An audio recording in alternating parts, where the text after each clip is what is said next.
Depending on the poll, Hillary Clinton is either leading Donald Trump among women 55 to 35 or 53 to 41. The startling part is that Trump has any number larger than 0. If you are a woman planning to vote for him this question, how much worse does his record about women need to be? Doesn't it bother you that Donald Trump speculated again this month that all the women who have come forward with sexual allegations against him are doing it for the money, yet none of them seem to be suing him, while he says he will sue them all? Doesn't it bother you that he keeps insisting that, as he phrased it in the last debate, nobody has more respect for women than I do, yet when a pornographic actress claimed he grabbed her, Trump said, "Oh, I'm sure she has never been grabbed before." There he goes, respecting women again. Doesn't that bother you? Even if he didn't do anything, and she and the others are all lying, doesn't that bother you? Doesn't it bother you that when a woman employee he body shamed in public came out for Hillary Clinton, he accused her of also being a pornographic actress? Disgusting. Check out Sex Tape and Past Alicia M. Doesn't it bother you that before Alicia Machado and before all those women and long before that Billy Bush tape back in March, his campaign manager shoved a woman reporter, Trump said she had made the story up, and he hinted at prosecuting her? Victory press conference was over. Why is she allowed to grab me and shout questions? Can I press charges? Doesn't it bother you that he allegedly wanted to fire women who worked for him at his golf club in Rancho Palos Verdes, California for not being, quote, pretty enough? Doesn't it bother you that days after Anna Nicole Smith dropped dead, he went on national radio and said she had the best hair, but she had the best face and the best body. Now when she opened her mouth, it was different, let's face it. Doesn't it bother you that when his advocate Newt Gingrich gets into an on-air argument with a woman newscaster, his spokesman accuses her of attacking Trump and makes the thinly veiled threat, quote, "Watch what happens to her when this election is over"?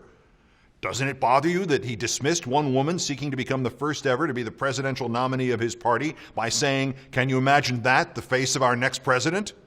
Doesn't it bother you that after he attacked a Gold Star father who lost his son as his son fought for this nation in Iraq for criticizing him, he then attacked a Gold Star mother for not criticizing him? None of this bothers you. When he claimed American troops stole cash while serving in Iraq, when he said John McCain wasn't a war hero because he got captured, when he said he had never asked God for forgiveness, if none of this bothers you, none of it makes you think twice about voting for this crude, abusive, sexist, disrespectful, non-religious man, then I have just one more question. Does the idea of a man like this as president appeal to you because it somehow makes a similar misogynist in your own life seem more okay? I mean, if there's a president jackass, does that make the Mr. Jackass you know somehow more acceptable? And he is a jackass to women. If you didn't know that or you won't admit it, listen to one last thing. The magazine Mother Jones has just found this on the archives of a blog Trump used to write for his infamous Trump University. This entry is dated January 6th, 2009, and it is about the actress Kelly Preston. It is pretty pathetic on its face, but after you hear it, I'll tell you why I think it, by itself, makes Trump ineligible to be taken seriously by any woman, let alone voted for by one. I'll read it in full. "I have always respected people who were loyal and faithful," which brings to mind Kelly Preston.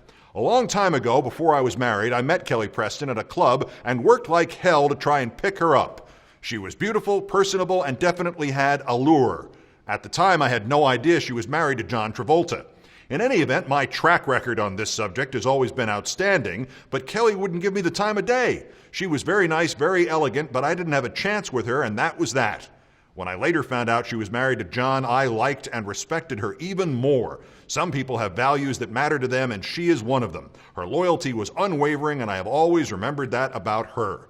Being true to someone is very close to being true to yourself. That's a valuable attribute in today's world." Why on earth was he blogging about the time years before when he struck out with Kelly Preston at a club? What does the arrogance of the phrase, "my track record on this subject has always been outstanding," have to do with her? This was a blog post about Kelly Preston's son dying.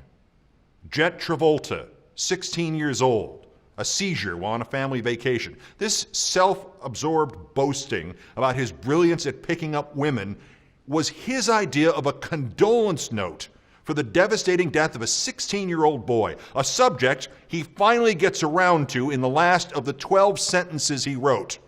I'm sure she was a wonderful mother to Jet, and my thoughts are with her and her family after their terrible loss.